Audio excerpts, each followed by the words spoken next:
This is a story about the strangest international sporting competition you're ever likely to see. It involves real armour and real weapons. Impressive. I won't be able to do that.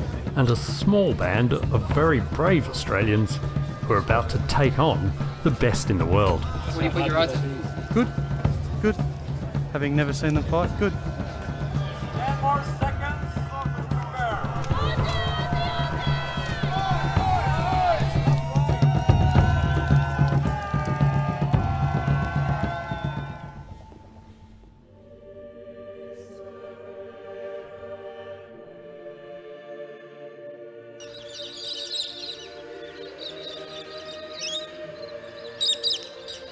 I first meet Paul Smith at a sleepy RSL in country Queensland. Here he toils in the kitchen in the rarely glamorous role of head cook. It's not like it is on telly, that's for sure. How can you hype up cutting up a tomato? It's not until the weekends that Paul's skills with a blade really draw a crowd. My lords, do you swear before Almighty God and St. George that you will act in a chivalric manner? We do. Today, Paul and his fellow swordsmen are putting on demonstration fights to amuse the locals. My lord, for honour, LA!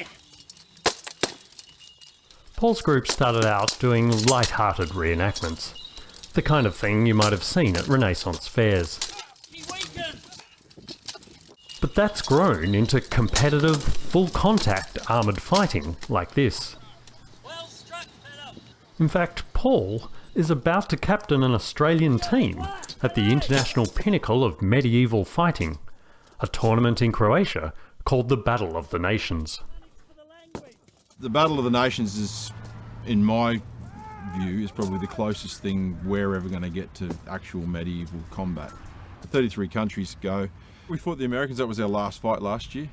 That was pretty good. We got, pretty well trounced, but it was good to come up against them and have a bash, It's just pretty brutal and intense. Would you like to take them down this year? Oh, if we were capable of doing it, for sure. Yeah, for sure. I was impressed by Paul's quiet determination to take on the USA. But I have to admit that seeing them fight, at the Gameri Pumpkin Festival, no less, it was hard to imagine medieval combat as an actual international sport. Well fought, Irishman. Too lenient.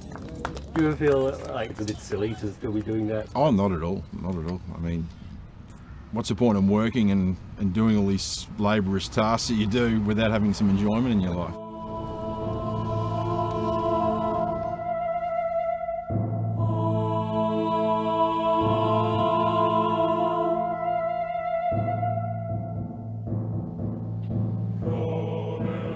Down in Sydney, I meet another one of the team, Tim Reeves. For Tim, it's the sport's historical side that's a big part of its appeal. The family heritage is Scottish. I've done a fair bit of research and found links to sort of 14th century tournaments in my own heritage. So I've tried to use that side of the family to actually sort of put the kit together. To Tim's surprise, he's also found that it's his helmet that gives him the strongest sense of how his knightly ancestors must have felt. I still feel like myself until I put the visor down. And then how do you feel? Now I feel sort of prepared to go to war, really. It's just a different state of mind. What I can hear is different. I can hear my breathing. It really does just make you feel invincible, I suppose.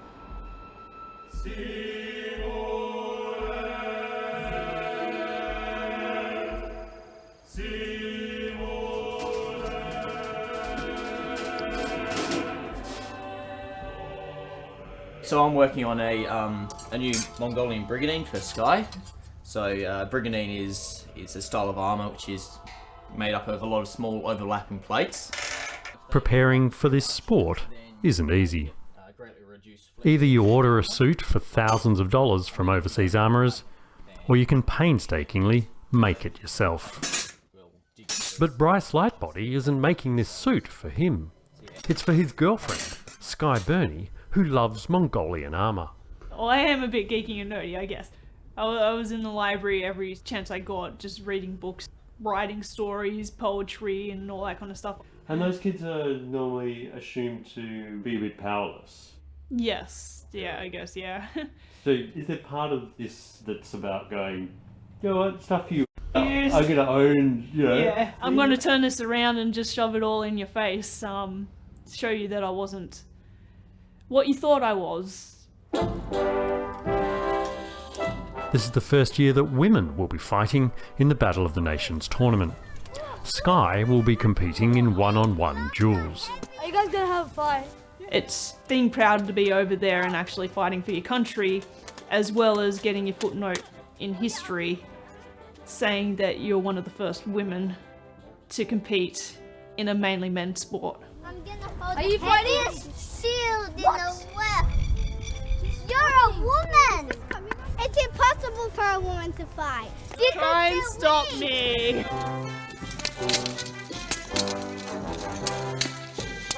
Once you get that signal where you have to start fighting, you just forget about everything, you just start wailing on the people.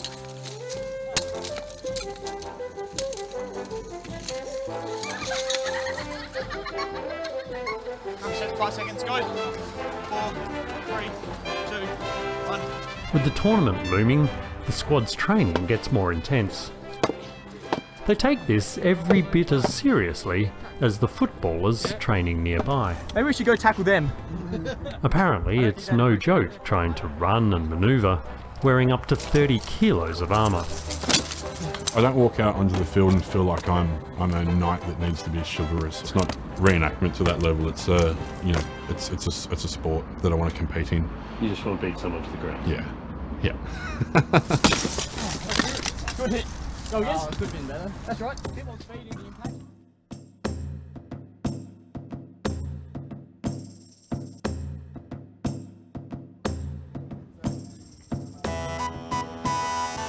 This is Trogir.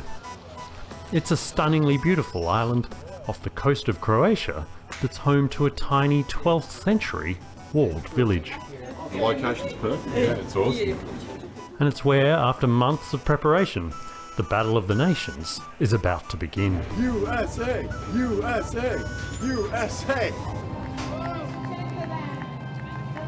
The tournament site itself is a cross between an Olympic village and a pop-up medieval town.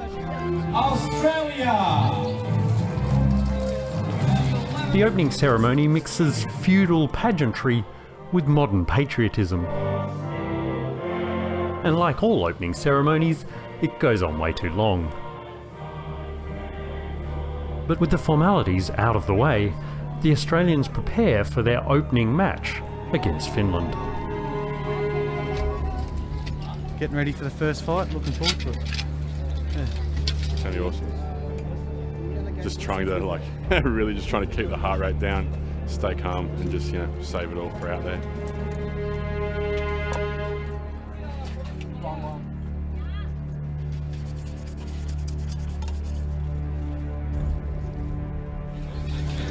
Now I've got forward.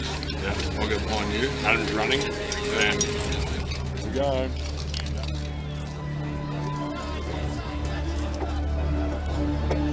Fighters, start battle!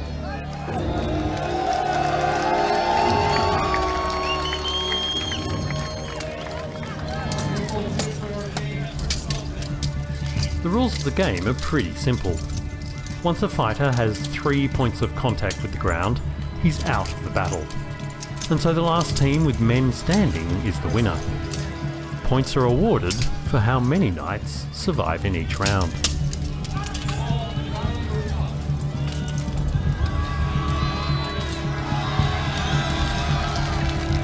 For the first 2 rounds, Finland is dominating.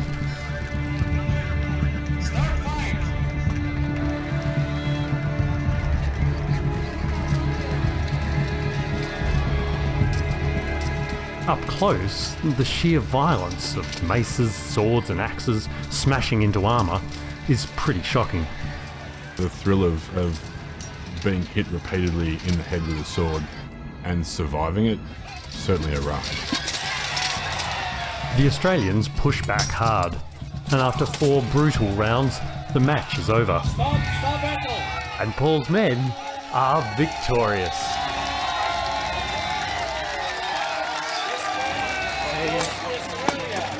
Well done, good effort. That was fucking awesome.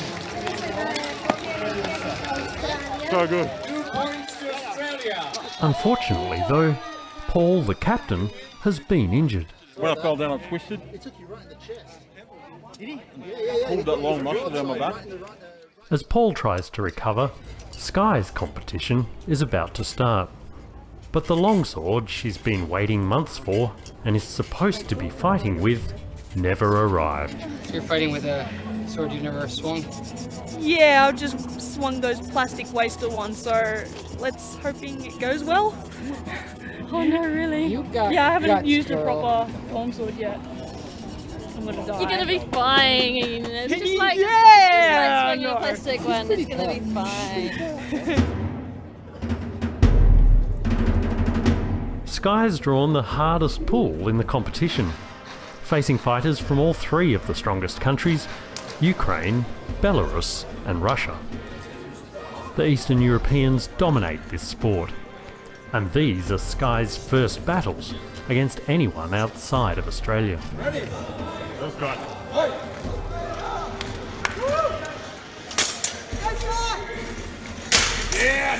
These one-on-one duels are judged like fencing, and Sky fights valiantly, even pushing the Ukrainian to a rare 4th deciding round. She ultimately loses, but never gets knocked down, and everyone, including her opponents, are impressed by the fight she's shown. I surprised the crowd. Everyone's like, who's this Australian person? We don't know anything about him. And I went in and walloped her, and they're all like, whoa. So it was very good.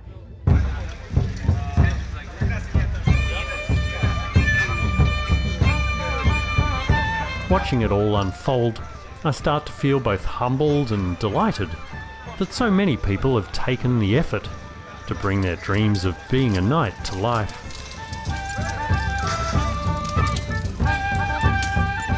For the Australian men, the rest of the afternoon is a struggle. Despite his back, Paul rallies to lead the team into 3 more battles.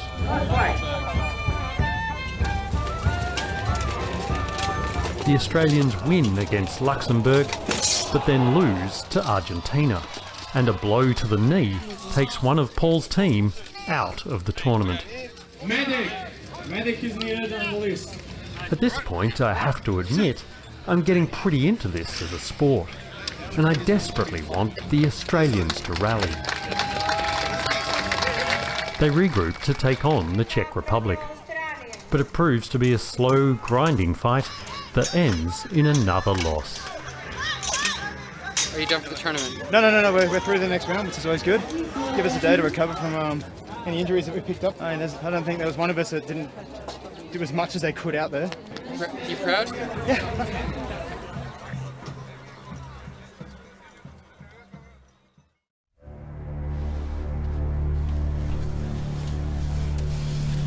Their final day turns wet and muddy. It's beginning to truly feel like a medieval campaign. And it turns out the team now has an elimination match against their old foe, the USA. I want to win this one. Yeah, we'll get him.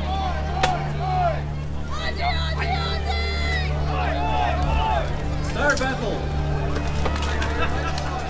This is it.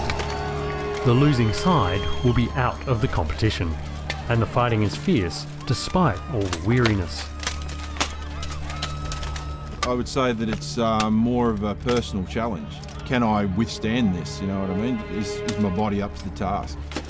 Am I going to get too scared, or am I going to... I want to see what I'm capable of.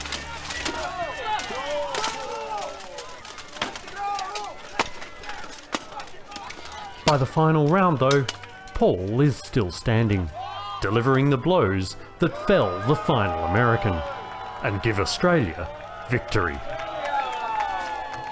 They did me proud. They did themselves proud. You have a good fight? Yep, vengeance for last year. This is good. That was good. Really happy. Unfortunately, Australia was knocked out by Italy soon after. Nice fight, really.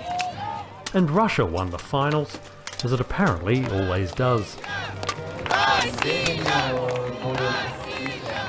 At the end of the tournament, the Australians had placed 15th. The best result yet for the team. And I couldn't help but be proud of them. I'm not sure that as a sport, this will ever make it big. But at the same time, I'm kind of glad to know there are Australian knights at large in the world. It's a very special experience, you know. It's very emotional. It's surreal brotherhood there, I guess, you know, like it's really cool.